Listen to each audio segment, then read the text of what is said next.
ಈ ಬಗ್ಗೆ ಅರಿವು ಮೂಡಿಸ್ತೀನಿ ಅನ್ನೋ ಹಿನ್ನೆಲೆಯಲ್ಲಿ ಇದನ್ನು ನಾವು ಮಾಡ್ತಾ ಇದ್ದೀವಿ. ಇದೊಂದು ಶಾಸ್ತ್ರ ಅಲ್ಲ, ಇದೊಂದು ರಿಚುವಲ್ ಅಲ್ಲ. ನಿಜವಾಗಿಯೂ ನೀವೆಲ್ಲರೂ ನೀರಿನ ಮಿತ ಬಳಕೆ, ನೀರಿನ ಉಳಿತಾಯ ಈ ಬಗ್ಗೆ ಕಾರ್ಯಪ್ರವೃತ್ತರಾಗುವುದಕ್ಕೆ ಈ ಪ್ರತಿಜ್ಞೆ.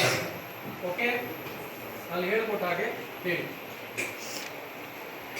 ನಾನು ಈ ಮೂಲಕ ನಮ್ಮ ಸಮೃದ್ಧ ಭವಿಷ್ಯಕ್ಕಾಗಿ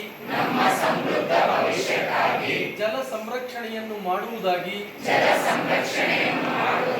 ಪ್ರತಿಜ್ಞೆ ಮಾಡುತ್ತೇನೆ. ನಾನು ಹಲ್ಲುಜ್ಜುವಾಗ, ಸ್ನಾನ ಮಾಡುವಾಗ, ಪಾತ್ರೆಗಳನ್ನು ತೊಳೆಯುವಾಗ ಹಾಗೂ ಬಟ್ಟೆ ತೊಳೆಯುವಾಗ ಮಿತವಾಗಿ ನೀರನ್ನು ಬಳಸುತ್ತೇನೆ ಎಂದು ಪ್ರತಿಜ್ಞೆ ಮಾಡುತ್ತೇನೆ. ಮಳೆ ನೀರಿನ ಕೊಯ್ಲು ವಿಧಾನವನ್ನು ಅನುಸರಿಸುತ್ತೇನೆ. ಆ ಮೂಲಕ ಅಂತರ್ಜಲ ಮರುಪೂರಣಕ್ಕೆ ಸಹಕರಿಸುತ್ತೇನೆ. ಹಾಗೆಯೇ ಗಿಡಗಳಿಗೆ ಮತ್ತು ವಾಹನಗಳನ್ನು ತೊಳೆಯುವುದಕ್ಕೆ ಮರುಬಳಕೆ ನೀರನ್ನು ಬಳಸುತ್ತೇನೆ ಎಂದು ಪ್ರತಿಜ್ಞೆ ಮಾಡುತ್ತೇನೆ. ಹಾಗೆಯೇ ಜಲಮೂಲಗಳನ್ನು ರಕ್ಷಿಸುವುದಾಗಿಯೂ ಭವಿಷ್ಯದ ಪೀಳಿಗೆಗಾಗಿ ಅವುಗಳ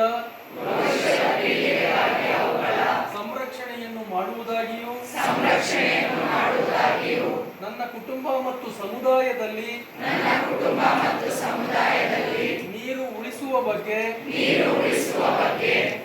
ಮಿತ ಬಳಕೆಯ ಬಗ್ಗೆ ಜಾಗೃತಿ ಮೂಡಿಸುವುದಾಗಿಯೂ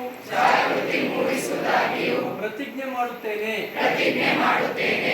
ಸುಸ್ಥಿರ ಭವಿಷ್ಯದ ನಿರ್ಮಾಣಕ್ಕಾಗಿ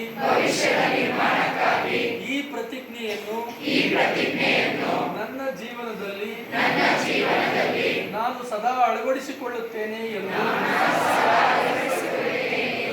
ಈ ಮೂಲಕ ಘೋಷಿಸುತ್ತೇನೆ.